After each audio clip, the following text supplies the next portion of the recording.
Alright, so it's been a little over a week by now. Actually, wait, has it? Yeah, it has. It's been almost 2 weeks now where Adesanya finally got KO'd for his arguably first time in his career. I don't mean a TKO stoppage where he's standing and then the refs decide to just call it early. We could have saw a corpse on the canvas, just saying. Obviously, he's been KO'd in kickboxing, so I'm referring to his UFC career. But why am I mentioning this? Well, I do think Israel Adesanya is causing the downfall of his gym. Now, hear me out. He's a doggy diddler, and yes, he has that DUI, but he is, I think, the cause of what is the downfall of city kickboxing here. Now, there's a few things we need to get straight. I'm going to be going over all the city kickboxing relevant fighters in the UFC currently. Outside of the UFC, I don't care. I'm just a UFC fan. It is what it is. Now, what am I talking about? Israel Adesanya causing the downfall of his gym. So, something really important I want to notice here. The Alex Pereira loss is kind of like nullified because he beat him. It does kind of suck that he beat him. I know, Alex Pereira, what the fuck are we doing? You are winning that fight. Lock it in, brother. Alright? Fuck, man. Only reason why it's even questionable he doesn't beat Ankalaev is because of that Adesanya performance, but I digress. Anyways. Yes, I do believe Adesanya is the downfall. So, when we take a look here, September 9th, 2023, he gets absolutely dog-walked by Strickland. I predicted it perfectly, said he was going to drop him in the early rounds, and predicted the decision. However, I did not record it, but I do have a friend's betting slip proving that I won him $1,200 off of it. That's Canadian, by the way. A little, shout out if you're looking for picks every week. I do weekly picks on every single UFC event that happens, and then I do a breakdown of the card on the weekend. Anyways, shameless plug over. When we look at this date, September 9th, 2023, there's a certain other fighters, a certain name value fighters here that start losing around this time that we'll get into. But as for now, let's just take a look at the first victim, that Adesanya himself was even promoting. Mike Mathetha? However the fuck you say his name, aka Blood Diamond. Bruce Buffer calls him Blood Diamond. Everyone calls him Blood Diamond because it is a sick nickname. Now, you might be wondering, whoa, Blood Diamond, that's a sick name. How come I'm not ringing any bells here? And what's this record, 3-4? That looks like dog shit. Huh. Well, you might be right. He is dog shit. And what gym did he come from? City kickboxing. Yep, this is the first victim.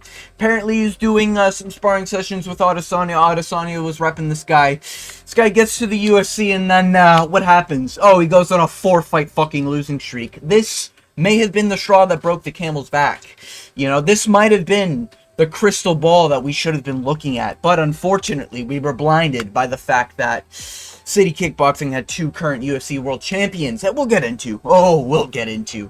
One of them is obviously Adesanya. We'll get to the other one, unfortunately. Now, I don't think anyone really liked Blood Diamond. I don't think anyone really didn't like Blood Diamond. Blood Diamond was just shit. And when I'm talking about shit, I'm talking like bottom of the fucking barrel, alright? We're looking at Jeremiah Wells beating this guy in a submission, alright? We're looking at Orion Kosuke, which I don't even... Has this guy even fought in the time I've been watching? Okay, maybe that Gilbert or that Gilbert fight I saw. Other than that, I don't even fucking remember this guy. Holy shit, my internet's so bad. Anyways, yeah, we're looking at Kosuke beating his ass. We're looking at Charles Radke, which is actually a good win. I rate Charles Radke. I think he's actually pretty good. And then Rare Matt, whatever the fuck that is, where he got TKO'd and then cut from the fucking sport, which he should have been. This guy's dog shit. He should have never been there. Get him out.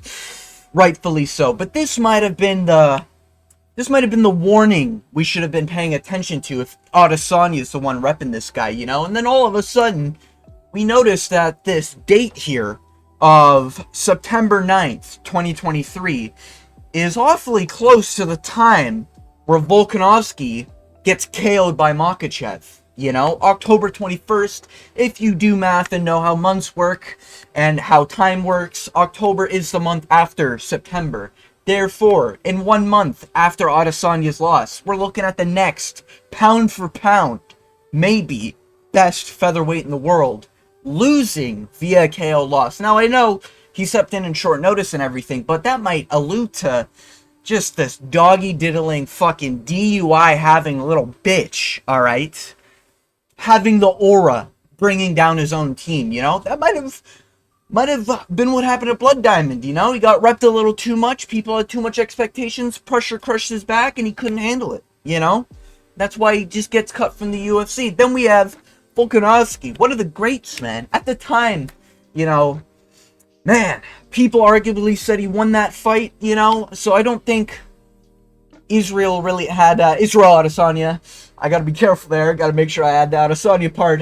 You know, we make sure that Adesanya didn't really have a play in this loss, you know? Arguably, you could say that, you know, his first loss to Pereira, you know, only a couple months before the technical loss that he suffered, you know, maybe that's an aura leaking, you know, causing the stench to really fill up at the gym and affecting Volkanovski's sort of work ethic here, you know, and maybe that's why he was on his drunk stupor, you know? He had Adesanya constantly hitting up his fucking phone all the time, crying like a little bitch that he lost the belt to fucking Strickland, alright? His biggest underdog of all time.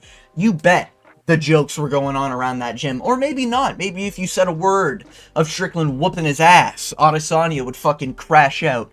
And then we know Volkanovski and Adesanya are boys, unfortunately.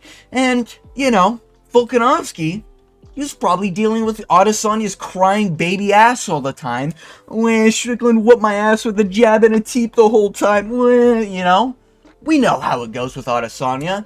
Fucking guy can't handle one dog comment on a fucking mic, alright? He can't handle the true African king Dricus du Plessis telling him where he's from. You know? You get me? Anyways, moving on to the next victim from Israel Adesanya. You know, after obviously the loss here, it's kind of like, you know, he gets KO'd. And then he comes back short notice, no doubt to Adesanya constantly pestering fucking Volkanovski to try to get the kickboxing name relevant again, you know? Maybe we can at least defend the belt, you know?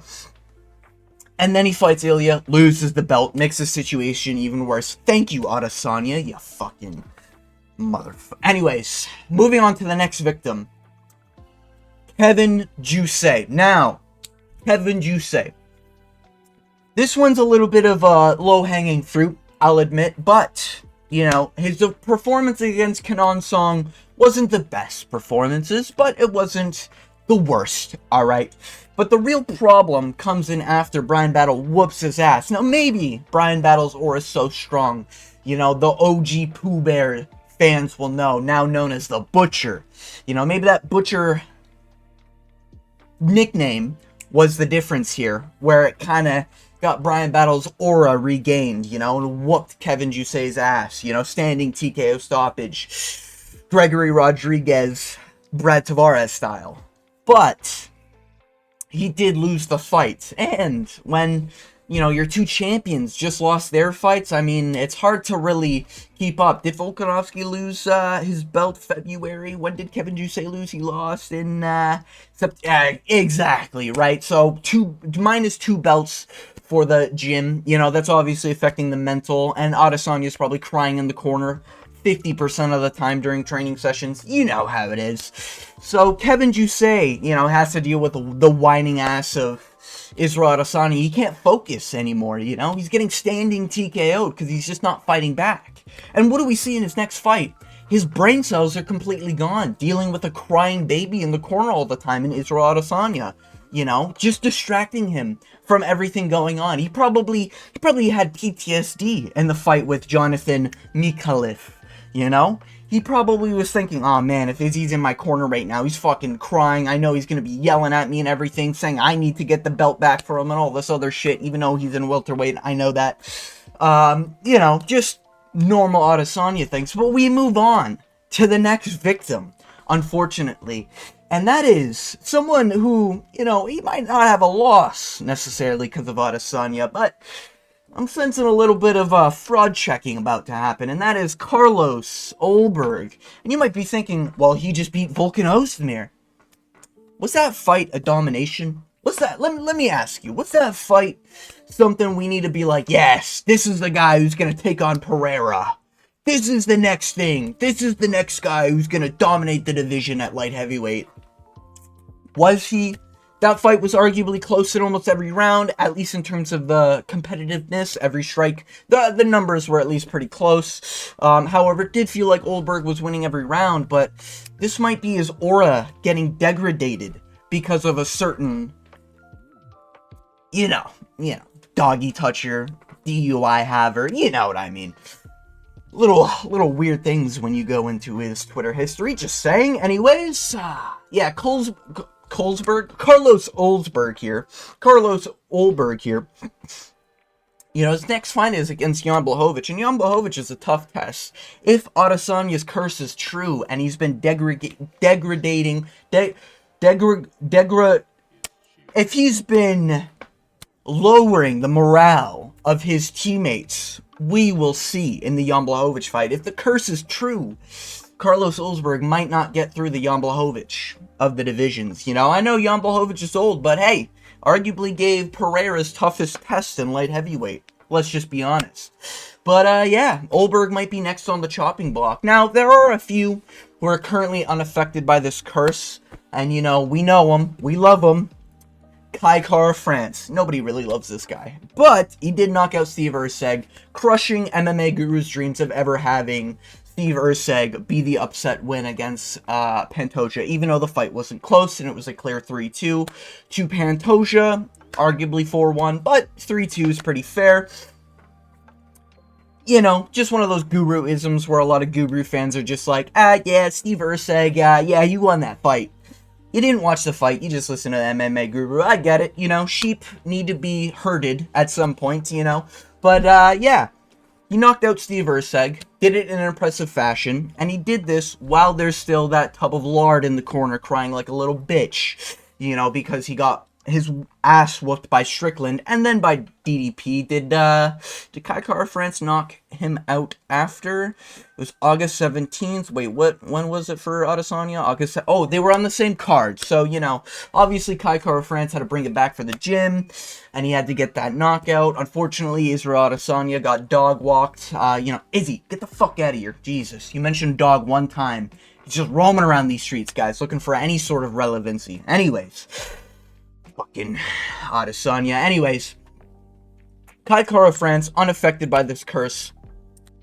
We'll see how long it goes, you know. He hasn't been able to beat the Brandons, you know, the dynamic duo, the Ornstein and Smo of the division, you know, and the Brandon Moreno and Brandon Royval, you know. He just can't get past them. So unfortunately, we may never see him fight for the title, but I think there's talks, there's rumors that he might be fighting for a title. Should fight Manel Cap. I don't think he'll fight Manel Cap. He'll probably fight someone else. Regardless, you know, maybe he's ducking because of the auras being degraded. Dismantled, you know, his aura is being slowly dismantled by Israel Adesanya's crying baby ass in the corner, you know, and you got Volk who just lost the belt, you know, off of a KO loss. First time getting, maybe, flatline, I'd say flatline KO, where it's just like a standing corpse falling to the ground. He did get wobbled by Makhachev, I know that, but he wasn't a corpse standing there falling to the ground, you know what I mean? He was kind of like wobbling on his knees and then fell down, you know what I mean?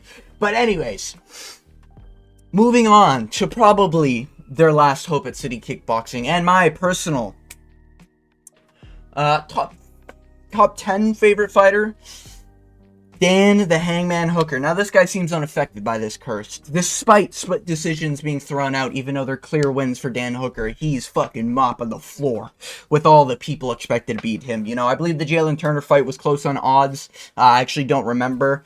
I think I was watching the sport at the time.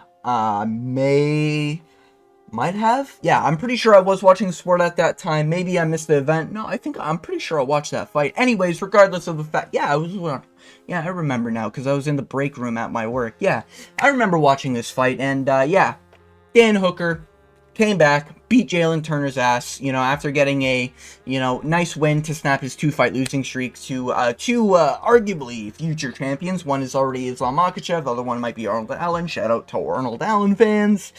We will have our day. The Almighty will have his day. Anyways, Dan Hooker beats Claudio Puelles. You know, this is to just snap the losing streak he was on. And despite Adesanya, July, when did Adesanya lose to Strickland? September. Okay, despite the future determining that Adesanya was going to lose to Strickland, you know, he had to at least get his name in the relevancy scene with the Jalen Turner win. And then after a little bit of time off, after a little bit of a broken hand situation, I believe, he comes back to fight Mateus Gamrot. And people are counting him out. People are talking this and that. Like, oh, Dan Hooker, you know, he got submitted by Makhachev. Gamrot's just going to hold him down. You know? Guys, people forget, man. Dan Hooker, 35, is in his prime, alright? You know, Dan Hooker, he's absorbing all the Lord souls, if you will, in his gym, you know? He's trying to relight the fire in the gym, you know? And he's doing it by absorbing all the great lessons from all of the greats that are around him, now slowly withering away, you know? He's absorbed their Lord souls, and now he's just whooping ass, you know? I predicted the upset. You know, I think I was one of the only notable MMA YouTubers that predicted a Dan Hooker upset. Maybe Running Mouth did. I think there was one other person who did. But, you know, if you're looking for picks, you know where it's at. Every week, baby. Hit that subscribe button. Hit that notification bell to get my weekly videos. Anyways, yeah. So, Dan Hooker, he's saving the gym. Can he be champion? Maybe, possibly. He has to get past Gaethje. Now, if he does lose to Gaethje, obviously it's Adesanya's fault. But if he does beat Gaethje, as I am more leaning towards, I think, a Dan Hooker win. But Justin Gaethje is due for a win. He's just one of these fucking fluky fighters. However, Dan Hooker's also one of these fluky fighters. So, with that being said, I do think Dan Hooker is the last hope of this gym. Adesanya is never making it back to the top. Just not going to happen unless they give him some privileged-ass title shot again, which would obviously be unwarranted. I think everyone agrees with that. And Volkanovski, well, could beat Ilia Topuria. Realistically, isn't beating Ilia Topuria, as Ilia Topuria might be one of the best pound-for-pound fighters of all time. Now, all that being said, I just wanted to bring this evidence, or not really evidence, just me rambling about Adesanya being a doggy-diddler DUI-having motherfucker who is slowly ruining his gym and all of his fellow compatriots, his fellow working companions, you will say. Not Adesanya's type of companions, if you know what I mean. But, you know, his fellow co-workers, I should say. But, yeah. Just want to bring this to light. Thought it'd be funny to talk about because, yeah, it is kind of funny how all of the people from his gym either suck ass or are now eating shit. Or just looking worse, you know. With Carlos Ulberg, Kai Kara-France, and Dan Hooker. Well, Kai Kara-France and Dan Hooker have been looking good in their last few fights. Ulberg has kind of shit the... he didn't shit the bed, but it was just like a... performance, you know what I mean? So, it might be the warning to not bet the Jan Blachowicz fight. And then... even though I'm not a gambler, just, you know, I'm not your financial advisor either, just a suggestion. Kevin Jousset looks like shit in his last couple performances, and he's been getting shit on just by him being stupid. Like, he's just standing there eating strikes from Brian Battle. I love Brian Battle, but Kevin Jousset did just stand there eating overhand rights over and over, for no reason. And then Volkanovski, obviously, getting a back-to-back KO loss, formerly one of the pound-for-pound... or no, he was pound-for-pound #1 for a little bit. He wasn't like the longest pound-for-pound reigner or anything like that. I know John Jones exists, you know, that wife-beater, PED-using cheater, but... yeah, I just wanted to highlight this because I thought it was funny. And, yeah, if you made it all the way to the end of this video, I want to thank you for watching. And as always, I hope you have